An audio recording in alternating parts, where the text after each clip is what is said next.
Olá, pessoal. Voltamos com o nosso podcast Taço Conta, nosso programa aqui da rede SDP TV, uma rede streaming de televisão aí pelo Brasil, pelo Canadá e Estados Unidos. Gente, bom demais ter vocês aqui com a gente. Pode continuar mandando as perguntas de vocês. Sei que eu estou devendo algumas respostas, mas mês que vem a gente vai sanar todas as dúvidas de vocês. Principalmente queria aí agradecer à nossa audiência aí dos Estados Unidos, a vocês. Muito obrigada pela audiência e pela audição de vocês também. Pessoal, não deixe também de curtir nossas redes sociais, nosso TikTok, nosso Instagram, o YouTube e, claro, nosso Spotify, né? Então, quando você estiver naquela caminhadinha na praia, né, coloca o seu fonezinho e vai ouvindo o nosso podcast aí, que a gente fala de muitos assuntos aqui interessantes para diversos públicos. E hoje, como não poderia ser diferente, a gente está com um convidado muito especial diretamente do Ceará, né? E tem a rede streaming de televisão no Ceará também. Então ele está aqui conosco, uma pessoa, um professor, contador, advogado, gente. Esse menino aqui é um crânio. Estou chamando de menino porque eu já estou numa certa idade que eu já não posso falar, né? Então a gente fala de menino. Felipe Guerra. Meu amigo, Felipe, prazer ter você aqui com a gente no nosso podcast, né? Hoje, com a tecnologia, a distância não nos impede de se relacionar e de conversar com esse tema que está em alta no Brasil, que é a reforma tributária, e o Felipe trouxe um tópico especial que é avanços e oportunidades. Quem é o Felipe Guerra, gente? Então, primeiro, o Instagram do Felipe é prof.felipe com dois L's, Guerra, ok? Então, vocês acessem lá que vocês vão ter N histórias, N matérias e, claro, aprender muito com o Felipe. Felipe é presidente do CRC Ceará, inclusive agora reconduzido no segundo mandato, né? Pós-doutorado em e-Government e doutor em Ciência da Informação pela UFP/UFGRS, pesquisador no pós-doutorado em Contabilidade da USP, mestre em Administração e Controladoria pela UFC, especialista em Direito e Processo Tributário, autor de 13 livros, né? 3 nenhum, é 13, tá? Por enquanto, tá? Por enquanto. Nas áreas de contabilidade e gestão tributária, representante do Conselho Federal nas discussões da reforma tributária, que é o assunto de hoje, lá no Senado Federal, coordenador da pós-graduação do IPOG Brasil, sócio da Compliance Contadores e Guerra Advogados. Cat, seja bem-vindo ao nosso programa. Muito bom ter você aqui. Estão vendo um monte de livro ali atrás dele, gente? Porque esse menino ele deve dormir e acordar estudando, né? E lendo muito, porque ele é pior do que eu, ele faz 1000 coisas ao mesmo tempo. Muito bom você estar aqui trazendo esse tema. Já tratamos esse tema aqui no nosso podcast com uma outra visão, uma visão mais atemporal, que foi aquela visão de tipo, como que isso vai interferir nas nossas vidas e quando que isso vai ser implantado, que foi com meu amigo Alexandre Fiorotti. Hoje você trouxe um tema falando de avanço e de oportunidade. Que bom você falar disso, né? Então vamos falar um pouquinho dessa contextualização, Felipe. A gente sabe que a reforma foi aprovada em 2023, está trazendo para a nossa realidade no Brasil uma realidade mais próxima do cenário tributário internacional, vamos dizer assim. Não é ideal, mas um pedacinho dela agora, que é o IVA dual. Diante desse cenário, e aí já indo para o tema, esse cenário, na sua visão, vão trazer muitas oportunidades aos profissionais que estiverem preparados para a reforma tributária. Então, fala um pouquinho para a gente do que você acha desse cenário de oportunidades que pode ocorrer para os profissionais da área de contabilidade e, por que não, na área do direito também, né? Bom, primeiramente, Carla, queria agradecer demais o convite para estar aqui fazendo esse bate-papo com você e com toda a sua audiência. Eu tenho certeza que as discussões que você traz aqui são sempre muito relevantes. Sempre que possível, eu busco acompanhar, porque de fato você traz sempre pessoas que esclarecem as temáticas de forma muito dinâmica e com a sua interação o papo fica sempre muito proveitoso. Então, obrigado pela oportunidade. E no que diz respeito a esses avanços, né? É interessante a gente pensar sobre a seguinte perspectiva, né? Quando se pensa sobre um sistema tributário, não existe modelo perfeito. E, para ser sincero, em um país nas dimensões como o Brasil, o próprio modelo europeu que a gente está tomando como base nunca foi implementado com tanta profundidade. Então, o que nós vamos fazer no Brasil é um grande laboratório para ver o funcionamento desse modelo de IVA plurifásico, é, trazendo ali um cenário diferente dentro dessa perspectiva de tributação sobre o consumo. Só para contextualizar de maneira muito rápida, Algumas crenças que as pessoas tendem a ter com relação à tributação, elas são facilmente questionáveis, né? Por exemplo, eu vi muito durante essas discussões da reforma tributária as pessoas defenderem a não cumulatividade, como se a não cumulatividade fosse o melhor modelo do mundo. Se nós pensarmos a não cumulatividade como o melhor modelo, não se justificaria tantas empresas quererem ser optantes pelo simples, porque o simples é cumulativo. Perfeito, perfeito. Por que que tanta gente quer ser do simples se o bom é ser não cumulativo? Se ser não cumulativo fosse tão bom, todo mundo queria ser do lucro real. Então, já é uma primeira reflexão. Um outro ponto que é interessante, porque vai quebrando algumas crenças, é o próprio modelo, né? Esse nosso modelo plurifásico, né, ele é europeu, né? Onde o tributo incide sobre várias fases, mas ele vai tentando se neutralizar, né? A indústria vende para o atacado, mas aí tem direito a crédito, o atacado vende para o varejo, mas aí tem direito a crédito, e dessa forma, no modelo norte-americano, não existe isso. É só na última etapa. Quando vai ter a última etapa da cadeia econômica, seja você pessoa física ou pessoa jurídica, na condição de consumidor final, né? Normalmente o tributo é cobrado ali, só. E aí, qual é o modelo que é melhor? A gente pode dizer que o modelo norte-americano não funciona? Funciona, mas para eles, né? Então, o que a gente assim consegue chegar a uma conclusão é de que o Brasil precisava mudar o seu modelo. Ponto. E talvez essa seja a única unanimidade que nós temos. Porque quando Verdade, se fala da verdade. ineficiência do sistema, eu concordo, você concorda, qualquer leigo que a gente conversar concorda que é ineficiente. Agora, quando se fala em construir um novo modelo, aí a unanimidade se encerra, todo mundo pensa de um jeito diferente, e é natural isso, certo? Mas eu costumo dizer que o nosso modelo era tão ruim, que qualquer modificação no sentido de simplificação já representaria um avanço. Só que, eu até falei isso numa oportunidade que nós tivemos de falar sobre a reforma tributária lá na Bahia, né? Eu vivi para ver as pessoas defenderem o modelo atual, viu? Eu jamais imaginei que isso aconteceria, Carla. Mas eu vou dizer por quê. Minha visão do que tudo que eu converso, os profissionais de direito, aqui dos grupos de trabalho que eu coordeno e muita gente da advocacia, porque o período de adaptação ele ficou longo. Então as pessoas estão pensando não no modelo em si, mas no prazo que a gente vai ter de maturação desse modelo e abandono definitivo do atual. Então isso gera uma intranquilidade e, em um certo ponto, até uma insegurança jurídica de como isso vai se proceder, porque tem mudanças de governos, tem, né? Se a gente partir do olhar de fora, 2032, nós estamos em 2024, 8 anos. São mais dois presidentes, praticamente, passando pelo governo federal. Então, eu acho que é mais por isso. Então, tipo assim, não vamos continuar como a gente está. Vamos tentar mexer só no imposto de renda, porque, meu Deus, essa mudança, 25, 26, 27 de outro jeito, daqui a pouco, né, 2032 acaba com benefício, fundo de não sei o quê. Então, ficou meio assim, como que isso vai acontecer na prática, né? Então, eu acho que é por isso, mas você tem toda a razão. Seria inadmissível a gente pensar que alguém defenderia o modelo atual com tantas alíquotas diferenciadas de estado para estado, regime, substituição tributária, monofásico. Gente, é loucura o que a gente tem hoje. Então, não é? Você tocou um ponto sensível e até importante, né? E se a gente parar para pensar, né? Além de ser complexo, que eu penso assim, a complexidade, Carla, ela poderia ser diminuída de várias formas, de várias formas. Você imagina, eu já vi alguns tributaristas, inclusive, defendendo o seguinte: nós optamos pelo caminho mais difícil. Nós optamos pelo caminho mais difícil. Aí tem gente que defende, né? Não, mas era o necessário. Mas vamos lá, vamos pensar. O que que a gente está pensando em acabar, em confrontar com a reforma tributária? Primeiro, a complexidade, é o ponto que nós estamos discutindo. Mas nós escolhemos fazer isso por meio de uma emenda à Constituição. Nós resolvemos mudar a Constituição do país para tentar simplificar a complexidade. Sendo que a complexidade do nosso sistema não é oriunda da Constituição. Não é a Eu tô Constituição rindo que por isso. não foi ela Verdade. que criou isso. Se nós pensarmos em obrigações acessórias, que é um ponto muito delicado, né? Nós, enquanto contadores, né? Vemos a redundância das informações, vemos o quanto nós somos exigidos de cada vez mais prestação de deveres instrumentais pelo fisco.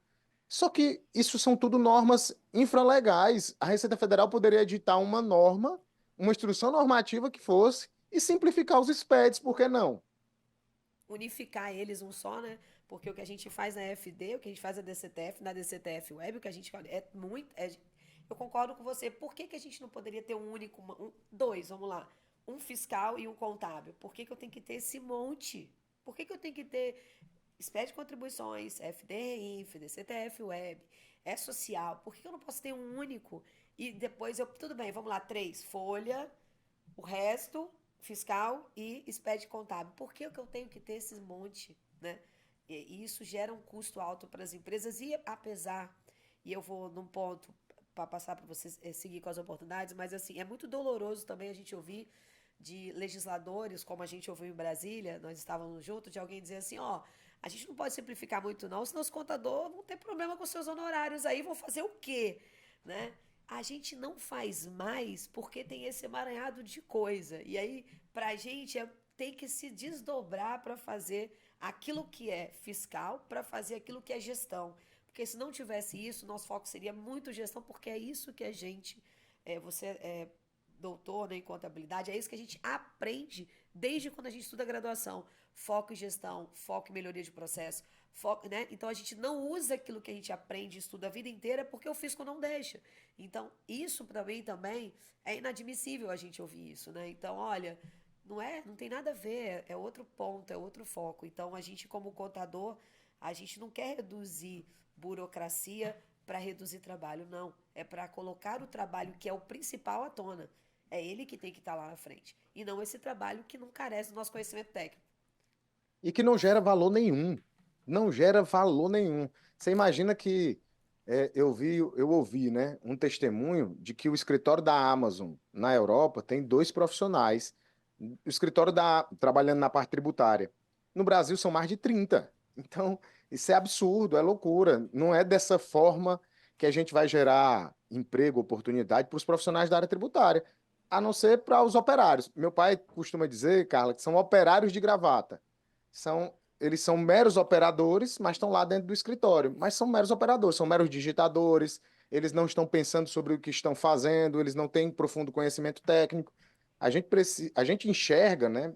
Pelo menos assim, eu imagino, a sua audiência é muito qualificada, e os profissionais de hoje em dia, que têm muito acesso à informação, eles querem, de fato, trabalhar com a contabilidade estratégica, sendo, né, de fato importantes para a tomada de decisão das empresas, ajudando as empresas a terem melhor lucratividade, continuarem os seus negócios. E é nesse sentido que eu vejo avanços. Além da reforma tributária, eu posso até mencionar um outro avanço, que foi a Lei Complementar 155 de 2023, né, que criou o Estatuto Nacional de Simplificação das Obrigações Acessórias, que ele poderia até ter sido melhor, porque foram vetados alguns textos do projeto de lei, mas já traz ali uma visão. Ah, eu vou diminuir a quantidade de documentos fiscais eletrônicos que existem, eu vou fornecer ao contribuinte uma escrituração fiscal pré-preenchida, eu vou facilitar ao contribuinte o pagamento dos tributos. Então, tudo isso tende a criar um ambiente de negócios que é favorável ao empreendedorismo, ao desenvolvimento econômico. E é exatamente aí que surgem as nossas oportunidades, né? Perfeito, Felipe. E aí essas oportunidades eu vou dar minha visão, assim, para poder ouvir a sua. Eu acho que quanto menos obrigação acessória eu tenho, que é algo que não gera valor para o nosso cliente, ele não dá valor, inclusive, é isso. Mas quando tem qualquer problema de multa, a primeira coisa que você vai falar, não, é culpa do contador, mas não gera valor agregado, no sentido de conhecimento entre profissional e cliente. Quanto mais simplificar, mais eu consigo entrar dentro da empresa, mais eu consigo ajudar aquela empresa a mudar o seu foco do negócio. Inclusive, vou te dar um exemplo. Hoje, a gente tem muita informação nas nossas empresas de contabilidade, mas muita. Então, vamos pensar no lado de uma indústria. Será que aquele produto que ela está utilizando realmente é o melhor? Será quanto que custa, quanto que é o desperdício daquele produto na produção? A contabilidade pode ajudar nessas informações. Como que eu faço para reaproveitar aqueles produtos? Qual a margem de valor agregado que isso gera no meu negócio? Como que eu pego o resto de aquilo que eu estou produzindo e transformo em outra coisa para vincular aí a sustentabilidade, que é a pegada do momento, que é um caminho sem volta.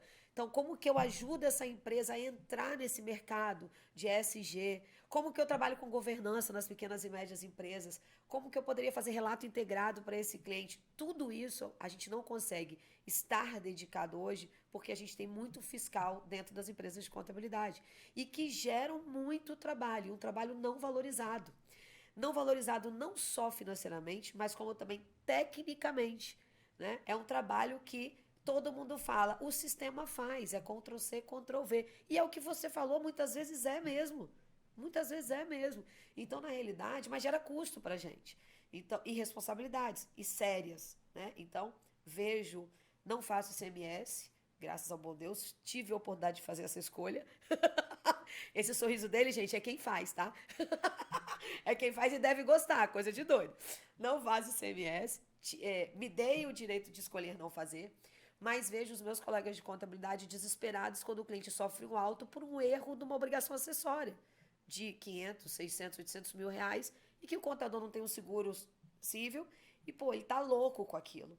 Então, já vi gente, inclusive, passar mal, entendeu? De ter problema de fartar, dessas coisas assim. Então, mas não tem valor. Mas um erro pode causar um prejuízo gigantesco. E aí eu acho que as oportunidades elas provêm disso, na minha visão. Nós, profissionais de contabilidade, temos uma gama de mercado muito grande, a gente não aproveita. E eu queria ouvir sua opinião sobre isso. Eu vou trazer uma visão aqui que ela, num primeiro momento, ela é um pouco polêmica, mas depois eu vou justificá-la, tá? Eu acredito, e olha só, não sou um defensor do aspecto obrigacional, certo? Eu não sou um defensor de obrigações tributárias. Mas se a gente fizer uma reflexão mais profunda, nós vamos pensar assim, a contabilidade antes dessa quantidade absurda de obrigações acessórias, certo? Mesmo antes da quantidade absurda de obrigações acessórias, a contabilidade ela não tinha a valorização que a gente sonhava, né? Se nós pararmos para pensar como era antes, até antes mesmo a gente era conhecido mais como guarda-livros do que como os profissionais estratégicos e gerenciais. É óbvio que existem muitos níveis, né? Existem aqueles profissionais que estão trabalhando com grandes empresas, que vão ter uma atuação mais estratégica, mas eu estou falando aqui talvez do povão, Da né? maioria. Da Da maioria. metade da pirâmide para baixo. A maioria já não era naquele tempo tão estratégico e tão valorizado. Tanto que é um discurso muito antigo. Eu lembro quando eu comecei o técnico em contabilidade, o que eu já ouvia era: a gente tem que valorizar a profissão, tem que valorizar o profissional da contabilidade. E as obrigações tributárias nesse universo digital, elas acabaram contribuindo para que o profissional da contabilidade se tornasse mais relevante no dia a dia dos negócios. Por quê? Porque basta a gente refletir o seguinte, ó. Se não tivesse nota fiscal eletrônica, será que todas as pequenas empresas teriam sistemas nas suas empresas? É provável que não. É provável que ainda tivesse gente fazendo lá com um caderninho e emitindo a Ou ele nota na manda do mão. bloco para o contador emitir, que eu conheço muitos que faziam isso. Pois é, era capaz de ainda ter isso. Aí tem gente que diz, não, mas é absurdo. Não é, pessoal. Basta a gente ver que hoje em dia, mesmo com nota fiscal eletrônica, tem empresa que quer mandar documento para o contador, tem empresa que quer que o contador vá lá entregar a guia. É absurdo, isso ainda existe. E principalmente se você se afastar das capitais, se você for para as regiões de interior, isso é muito normal ainda. Obviamente que eu não estou generalizando, mas é muito normal. Então, Mas é normal, sim, tá certo. o aspecto obrigacional, ele acabou empurrando o empreendedorismo para uma informatização. Então, isso obrigou as empresas a terem sistemas, obrigou os contadores a se envolverem na parametrização desses sistemas, obrigou as empresas de contabilidade a investirem mais em tecnologia para receber documentos. Só que o grande X da questão é que essa fase passou. Essa fase passou. Esse aspecto obrigacional, hoje, ele está sufocando o empreendedorismo e a contabilidade de uma forma que a reforma tributária é a luz no fim do túnel para a gente enxergar uma simplificação. Porque, assim, eu sou bem honesto, eu não consigo enxergar uma simplificação, por exemplo, como a que está prevista na Lei Complementar 155, né, que uniformiza os documentos, se não tiver a reforma tributária. Porque eu não consigo pensar em documento uniforme de maneira mais ampla, porque de certa forma a gente até já tem uma uniformização de regras, mas ainda é muito sutil. Mas eu não consigo pensar se o ICMS continuar, se o ISS continuar com todos os municípios legislando. Então, se continuar do jeito que está, eu não consigo ver essa luz no fim do túnel de a gente avançar dessa parte onde o obrigacional contribuiu de certa forma. Então, eu acredito que a reforma tributária acaba sendo necessária para que a gente avance para a simplificação de coisas que não são da reforma tributária. Interessante isso, né?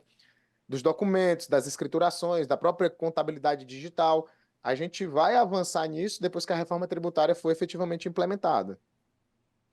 Tanto que o governo se preparando para isso, né, Felipe, ele falou da nota fiscal única, né? Que então, quer dizer, onde os municípios tiveram que fazer adesão para poder ter uma nota única a nível de Brasil e ter um controle maior dentro lá da Receita Federal. Isso é um dos avanços que veio antes da reforma tributária, veja, né?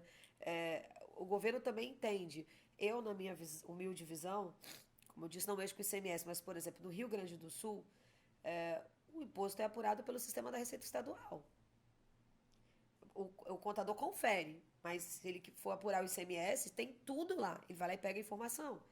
Então ele não precisa. Então, gente, isso é. E tem gente que fala, ah, não, mas isso é ruim. Não, isso não é ruim. Isso é muito bom, porque é o que você falou, isso é ótimo.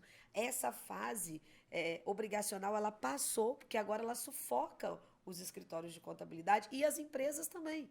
Não é só os, como você deu o exemplo da Amazon. Quer dizer, a Amazon nos Estados Unidos tem 2, aqui tem 30. Ou seja, eu tenho 28 pessoas a mais trabalhando num sistema tributário onde eu tenho 2 em outro país.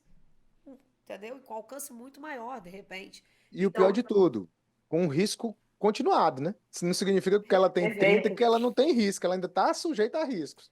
Perfeito. Então, essa fase obrigacional, como você muito bem comentou, ela passou. Então, para a gente é muito bom que seja reduzido para que a gente possa avançar e gerar mais oportunidade no negócio das empresas. Porque a gente precisa aprender a aproveitar as oportunidades. Porque às vezes a gente enxerga, e como profissional contábil de gerações, eu tô com 50 anos agora, né? Então, assim, trabalho desde os 13 com meu pai, aí sai tão rápido, né? Passei rápido, 50 anos, meio século, 5 décadas. Então eu vim dos 13, dos 13 aos 1998. Gente, assim, eu fiquei 18 anos, 16 anos trabalhando com meu pai. E aí, na época, era um paraíso. Por quê?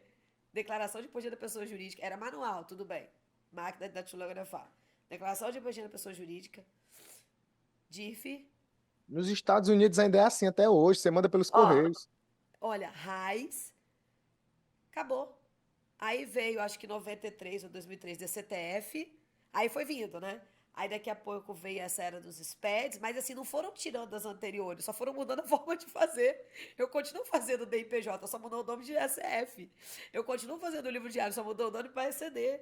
E aí eu continuo fazendo o DIF e agora foi para REIF, em vez de ser anual é mensal. Então, assim, a gente está sufocado realmente. Eu acho que você tocou num ponto muito sensível e importante, que é o sistema tributário atual, ele é sufocante. Ele é custoso e ele não oportuniza que a gente cresça como profissional de contabilidade. Isso é um ponto, são 3 pontos que você falou que são muito importantes. Na prática, por exemplo, o Felipe, você pegar o seu escritório, o que você enxerga que você pode fazer de diferente com a reforma tributária? Que oportunidade você consegue entender considerando que essa tramitação e esse prazo de adaptação que o governo colocou, que é, beleza, 24 não muda nada, 25 não muda nada, aí 26 a gente tem um IVA de 1%, né? E aí e dia 27 tem mais um pedacinho, aí eu saio dois, de dois sai um, vira definitivo e o outro fica em teste ainda mais um ano, e depois de 27 para frente segue direto. Que oportunidades você enxerga para os profissionais de contabilidade? Eu vou separar o tempo dos próximos 2 anos, 24, 25 e 26, 27 dali para frente. Excelente, vamos lá. 24 e 25. Primeiro, Carla, que tem muita gente, eu já vi até um post uma vez na internet, uma pessoa dizendo assim, ó, ainda não dá para se ganhar dinheiro, ainda não dá para se fazer negócios com reforma tributária. Está completamente enganado, tá? Dá e dá sim. Porque só em você pensar o seguinte, né? Todo empresário, o seu negócio é muitas vezes o seu projeto de vida, né? Às vezes trabalha o empresário, a esposa, os filhos, todo mundo no negócio e é ali o que sustenta a família. Beleza. Obviamente, pensando, mais uma vez, meio de pirâmide para baixo. Então, esse cara, ele está sendo bombardeado por notícia, por mídia, por informação, só se fala de reforma, ele só vê na manchete sobre reforma, só vê sobre mudança. Esse cara está preocupado. Aí ele está procurando um contador para poder lhe auxiliar, ele está com dúvidas. Eu já vi relatos aqui do dia 21 de dezembro, o empresário ligando para o contador perguntando como é que ia ser o impacto da reforma para ele, quanto é que ele tinha que pagar. Então, isso é real. Aí imagina que ele liga para mim e eu digo assim, ó, meu cliente liga para mim e eu digo assim, não se preocupe com isso não, rapaz, isso aí é só para 2027, não se preocupe com isso agora não, deixa ele para lá. Cara, esse empresário, ele vai procurar alguém que lhe Com oriente. certeza, Aí ele com vai certeza. encontrar na Carla a pessoa que está lá dizendo assim, ó, ei, vamos lá, vamos pensar agora, porque você precisa adaptar processos, você precisa adaptar suas rotinas, você vai precisar fazer simulações, provavelmente você vai precisar mudar o seu preço de venda, você vai precisar de melhor fluxo de caixa. Então, ele encontrou um profissional que está lá disposto a sentir a preocupação dele e, ao mesmo tempo, lhe dar norte, direção, luz para os próximos passos. Você acha que ele vai ficar com você, aquela pessoa que está só adiando? Ele não vai, ele vai atrás de alguém que Não. lhe dê segurança. Ou seja, além de você não buscar a oportunidade, você ainda perdeu aquilo que você tinha. E um detalhezinho nisso que você falou é assim: quando a gente fala de planejamento, poxa, a gente vai ter pela frente 3 anos praticamente para planejar a vida das empresas. Eu não posso deixar para 2027 realmente. A minha hora é agora. Então, por exemplo, eu aqui na empresa, o que eu fiz? Fiz um café da manhã com os clientes. Falo, porque eu só trabalho com um ramo de atividade, você sabe, na realidade dois, né? Que é construção e incorporação. Fiz o café da manhã, reuni todos num auditório, chamei um tributarista, né? Aqui o mercado é pequeno, é bem menor, né? E vamos dizer que o Ceará, vamos dizer assim, eu acho, no sentido de tamanho e de repente, até introdução de algumas coisas, porque isso depende muito do cenário que o Estado vive. A gente tem um Estado com muito benefício econômico, muito benefício tributário, né? E isso impacta em qualquer atividade, porque as empresas que têm o benefício são as que vendem para os nossos clientes, né? São aquelas que vendem. Então ela paga hoje 1,4% até 4% e ela vai passar a pagar 20%. Então, qual o impacto que isso vai dar? Então, qual foi o objetivo do café da manhã? Clientes, não podemos esperar chegar, porque a cadeia produtiva inteira vai ter ônus de imediato no momento em que começar. Pense que a sua atividade ela é de longo prazo. Tudo que você está vendendo hoje para receber daqui a 4 anos mensalmente, como vai ficar essa tributação lá na frente, considerando sua margem de lucro que você está definindo hoje e que ela não contempla esse aspecto? Como que estão os seus contratos hoje? Os seus contratos prevêem reequilíbrio financeiro decorrentes de aumento de carga tributária? Então eu fiz essas perguntinhas e botei na cabecinha deles. Não vamos esperar, então vamos tratar isso pontualmente. Cada empresa é da sua realidade. Eu poderia também ter ficado na minha. Qual foi o meu objetivo ali? Claro que foi gerar oportunidade também, mas eu foquei na área que eu trabalho. Mas disse para eles: olha, vocês que viajam para fora do país sabem o que é IVA, sabem que o pagamento é por fora, né? Então, pensa você indo na prateleira de um supermercado, porque você tem conhecimento para isso, e quando você vê lá essa xícara, tá assim, custa R$ 5. Só que quando você chegar no caixa para pagar, você vai pagar 53. É 5,3. O cara fala, não, mas aí vamos imaginar. Para nós que talvez já viajamos, sabe? Mas e para aquela população do meio da pirâmide para baixo? Como que nós vamos tratar isso? Quem comprou o seu apartamento, como que ele vai receber essa informação? Então vamos pensar num todo. Isso gera oportunidade para mim, para o jurídico deles, para o pessoal interno deles, entendeu? E para a própria empresa. Então a gente tem que pensar de forma ampla, Felipe. Então por isso que eu concordo muito com você de que a gente precisa estar antenado ao momento, né? E eu vou te fazer mais uma pergunta. É, como que você interpreta os profissionais de contabilidade e a gente está em cargos voluntários de acesso à profissão muito melhor e acesso à informação? Eu sempre falo que a gente tem de privilégio, vamos dizer assim, talvez é o acesso à informação mais rápido. Fora isso, nada, né? A gente recebe ela mais rápido. Como que você enxerga que os profissionais de contabilidade estão vendo a reforma hoje? No Ceará, por exemplo, e onde você está passando, dando palestra, nos eventos.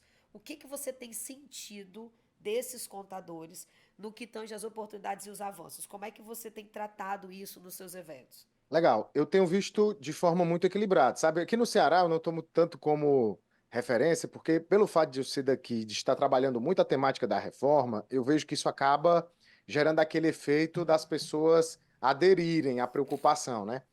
Mas é comum, domingo de manhã eu acordei com uma mensagem num grupo do WhatsApp de um profissional, não lembro de onde, dizendo assim, ó, pessoal, não vamos se preocupar com isso não, não tem nem alíquota ainda. Então, assim, é muito equilibrado ainda. Existe um discurso de algumas pessoas dizendo para não se preocupar com isso, porque é sofrer por antecedência, e existem outros que estão bastante preocupados.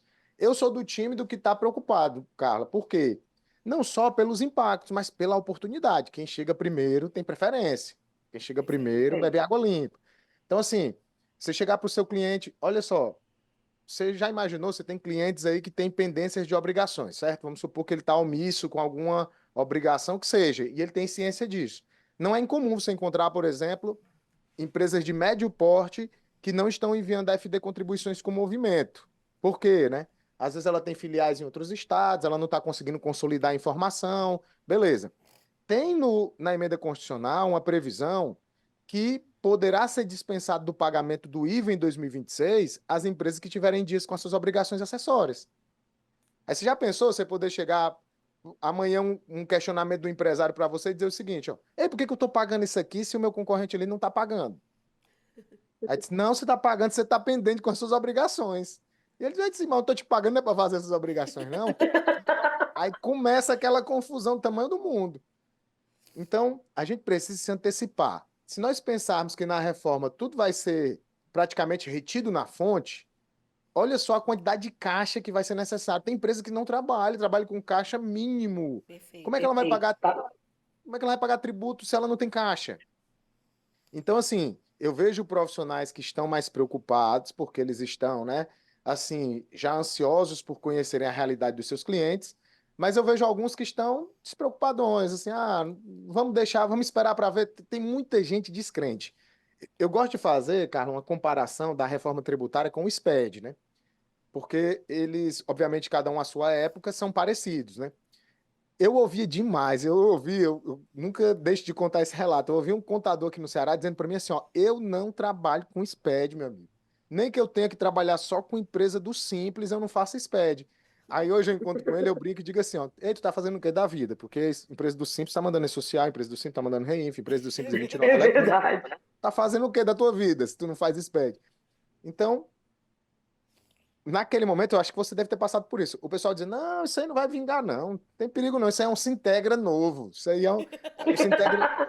Não vai para frente. Eu ouvia demais. Com a reforma, é muito parecido o discurso. É muito É. parecido. É, É o normal do Brasil, né? A gente sempre acha que a moda não pega e ela tá aí. Sinceramente, quando eu trabalhava com meu pai, o Paulo sempre falava, os mais experientes tinham. Seu pai é contador, Felipe? Não, seu pai não é contador, não.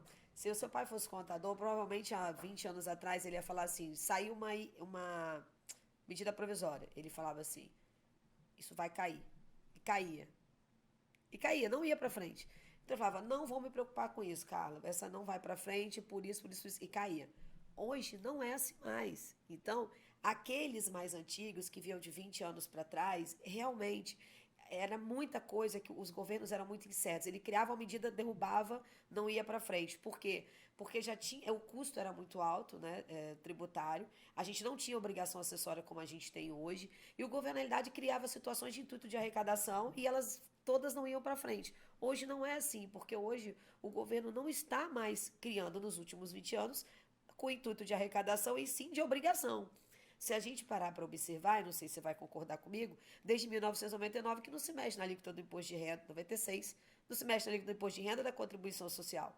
Desde 2003 não se mete na alíquota de PIS e COFINS. Desde 99 não se muda regras de retenção tributária na fonte. Cara, então tem muito tempo que a gente não vê mudança tributária de alíquota.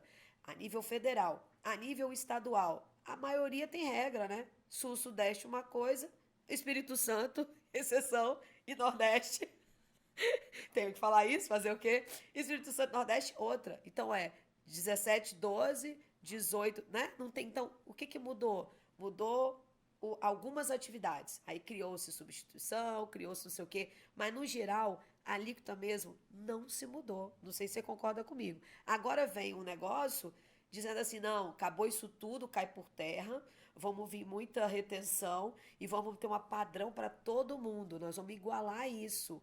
As empresas de grande porte também não estão preparadas para isso. Elas estão em polvorosa com as suas auditorias de Big Four, contratando consultorias para calcular isso internamente.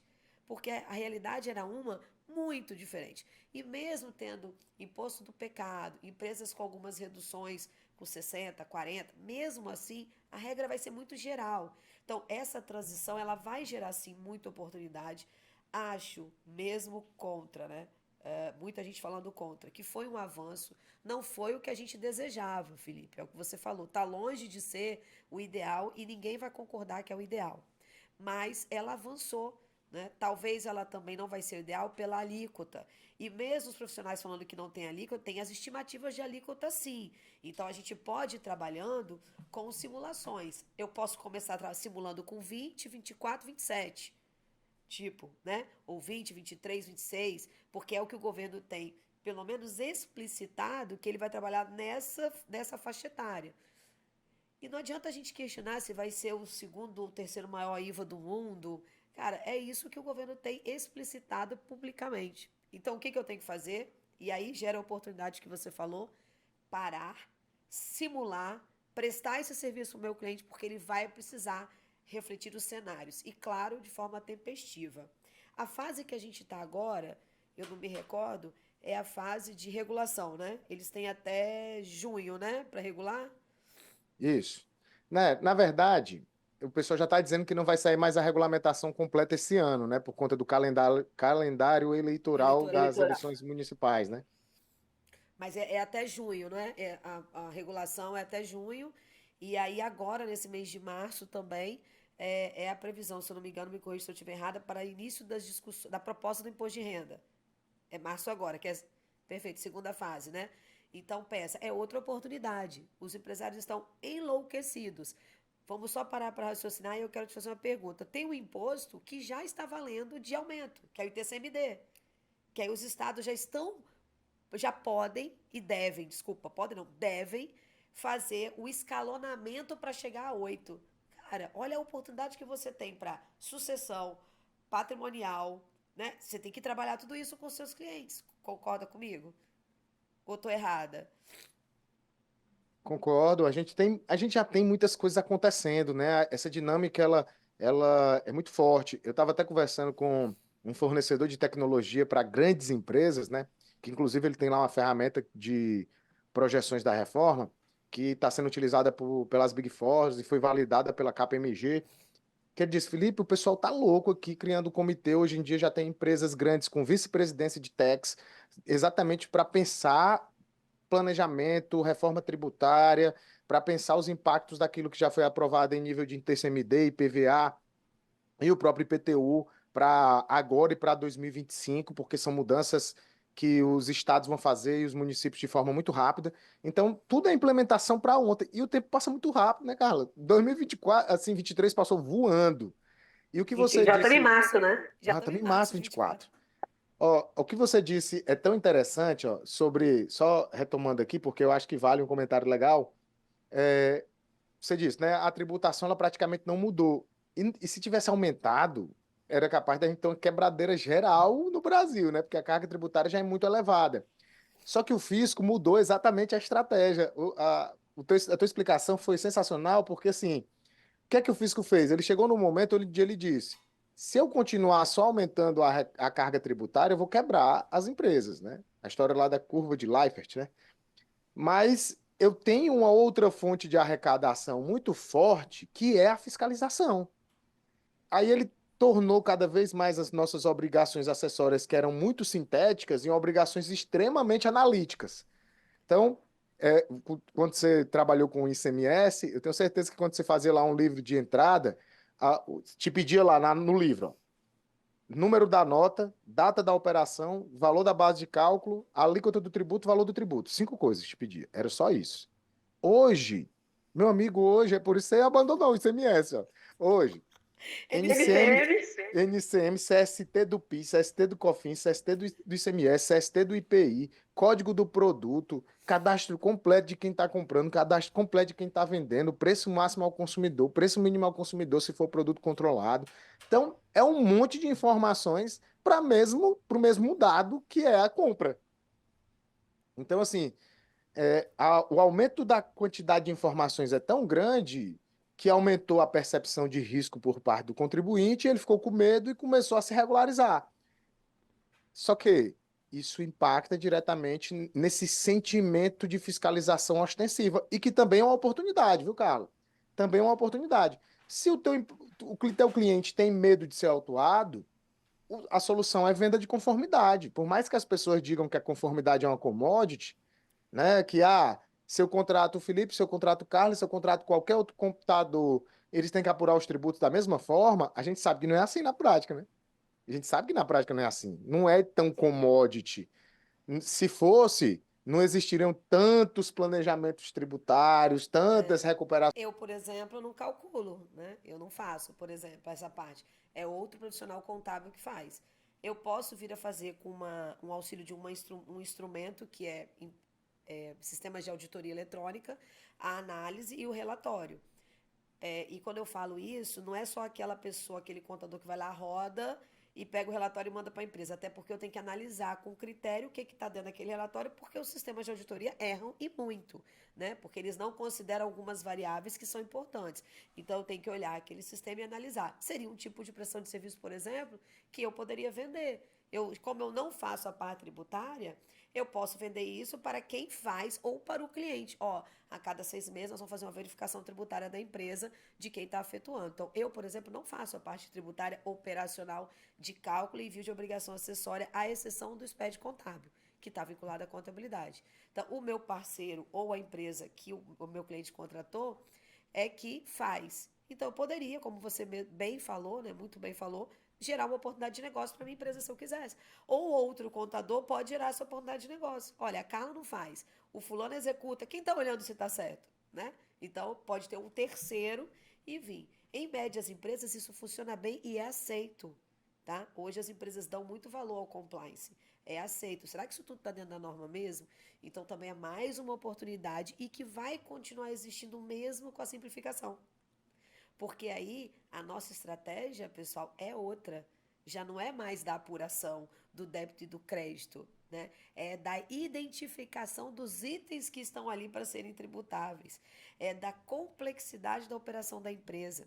É do avanço que a empresa tem que fazer para que esse tópico ele seja realmente algo importante lá dentro, que seja relevante. Quando ela for dar um orçamento, ela analisar isso, que eu não posso desprezar. Hoje, o que, que eu fiz? Eu fiz uma tabela, por exemplo, padrão e divulguei para os clientes de prestação de serviço de empreitada de que, olha, vamos ver qual é a melhor forma de você construir essa casa. Empreitada global, mão de obra, administração. E ali tem as alíquotas tributárias que ele vê qual a modalidade que ele vai negociar com o cliente. Cara, isso eu não estou calculando imposto. Eu estou criando uma ferramenta simples dele gerenciar a melhor forma de fechar um contrato. Isso não vai mudar com o IVA. Entende? O que vai mudar é a forma de se fazer. Então, o contador perde algumas oportunidades por, às vezes, sempre ter aquela frase, igual eu te falei, como a maioria agora, ainda é dos últimos 20 anos, de que muita coisa não pegava, né? E, no entanto, olha aí, não é uma reforma tributária, mas olha a mudança que teve no imposto da pessoa física. Por que, que o governo agora está pedindo dados de pensão alimentícia que eu vou ter que caçar lá, se bobear nem a pessoa física tem, entendeu? Por que, que ele está permitindo avaliar agora? Tem um propósito. Tudo tem um propósito, entendeu? Então, assim, precisa ficar atento a essas coisas, gente, né? Isso que o Felipe falou é muito importante, ter atenção ao que está mudando e prestar uma assessoria. Eu tenho um sócio aqui, Carla, que eu brinco que ele é especialista em pensão alimentícia, mas não é por conta da parte tributária, porque ele paga muitas. Mas Eu poderia receber muitas, né? Mas como eu não fui feliz, né, no qualidade dos dois primeiros, então não tem pessoa nenhuma. eu ouvi de um auditor amigo que ele dizendo, né, Felipe, todos os campos da declaração do imposto de renda pessoa física, todos os campos, eles são amarrados para algum cruzamento de informações. Todos os campos. Não existe ali nenhum quadro daqueles que você preenche que não tenha alguma amarração com algum cruzamento por detrás. Então, é só um exemplo de quanto a gente tem oportunidades de negócio que a gente enxerga muitas vezes como problema, né? E assim, do ponto de vista da reforma, Carlos, eu tenho dito muito que nós temos duas grandes oportunidades. Primeiro, você imagina o seguinte: se todo o tributo vai ser pago quase que como retido na fonte, e é o fisco quem vai determinar quanto você tem que pagar, você imagina que, se você tem algum questionamento sobre a legalidade daquela cobrança, você não vai conseguir fazer no momento, porque ou você paga ou você não faz a operação. Ponto. É simples assim. Então, você vai ter que pagar. Então, você imagina, como que eu vou chegar no final do mês e ver se tudo que eu paguei está correto e se tudo que eu tenho de direito de crédito foi efetivamente é, debitado ali na minha operação? Eu vou ter que fazer auditoria digital. Eu vou ter que fazer auditoria digital disso, eu vou ter que validar, eu vou ter que garantir essas informações. O crédito na reforma tributária é um crédito financeiro, ou seja, precisa ter sido pago no momento da aquisição. Eu vou precisar validar. Então, a auditoria digital vai estar muito forte, essa auditoria bem consultiva. E a outra coisa é a recuperação de créditos. Por quê? Porque todo valor retido que você tenha direito a recebê-lo, agora vai ser por meio de pedido de restituição. Então, imagina o seguinte: você não tem mais o poder de ir lá no seu conta corrente dizer assim, ó, lança isso a crédito. Não tem mais. Quem lança o crédito é o próprio fisco. Se você ficou com crédito continuado, você não tem como fazer um abatimento com outros tributos. Você vai ter que fazer pedido de restituição. Então, pedir de restituição vai ser algo tão comum que vai ser o nosso dia a dia. A nossa rotina dentro de um fiscal, por exemplo, vai ser fazer pedido de restituição de tributo de crédito continuado. Só de pensar nisso me dá Só de pensar nisso me dá um desespero, prazo de avaliação para julgamento, de aceitação, de retorno, e o cliente no nosso pé, sai quando, não sei o quê. Isso tem que ser muito amarrado por norma, porque a gente sabe que para ter restituição é um procedimento complicado. Por isso que o pessoal tem, graças a Deus, tem as compensações. Não vai ter mais compensação? Então imagina que loucura que vai ser. Mas também é outra oportunidade, porque pedido de restituição não é uma coisa casual, né? E vai ser. Na idade hoje eventualmente, vai ser casual, ou seja, vai ser constante, né? Então, principalmente por causa das retenções, então muito importante. Felipe, para a gente finalizar, nós sempre tá se soltando, muito bom, você é muito conhecedor, eu gosto de ter uma leveza na hora de falar, né?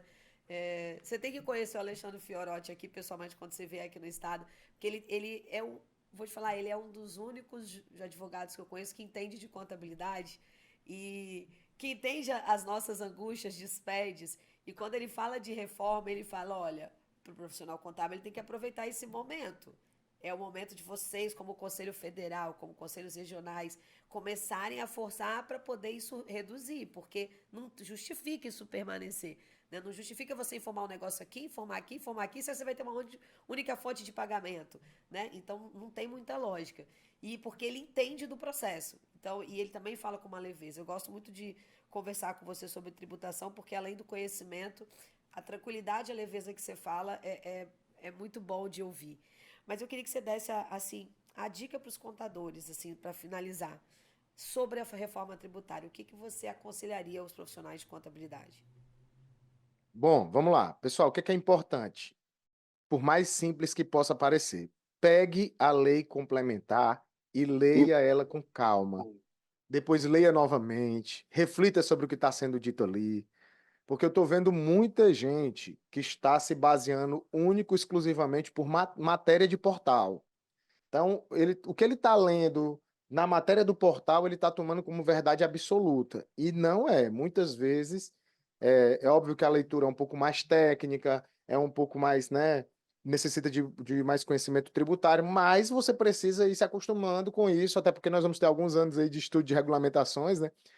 E a minha recomendação fundamental é essa: leia a emenda constitucional e não fique adiando esse momento de preparação. Se prepare de agora. Pronto. Se você fizer isso, já é o suficiente, porque quando você começar a estudar, vai despertar o interesse em saber mais, vai despertar a visão de oportunidades e com certeza você vai se estimular.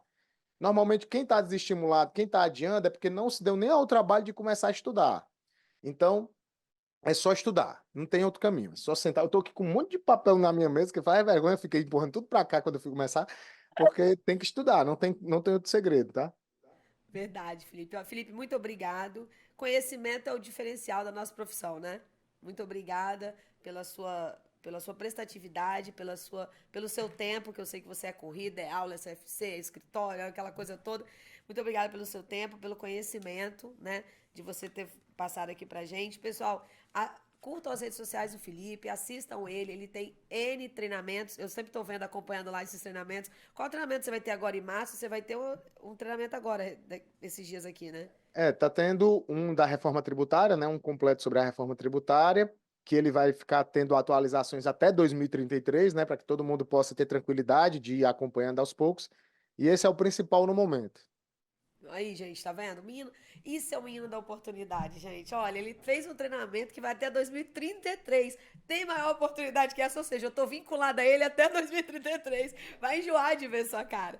Obrigada, Cat. Obrigada, amigo. Né? Espero que. Eu tô vendo essa gente aqui, não é que tá frio no Ceará, não, né? Que tá frio aí, né? Tá frio aqui. Aqui no Ceará tá Ah, tá. quente. No Ceará tá quente, né?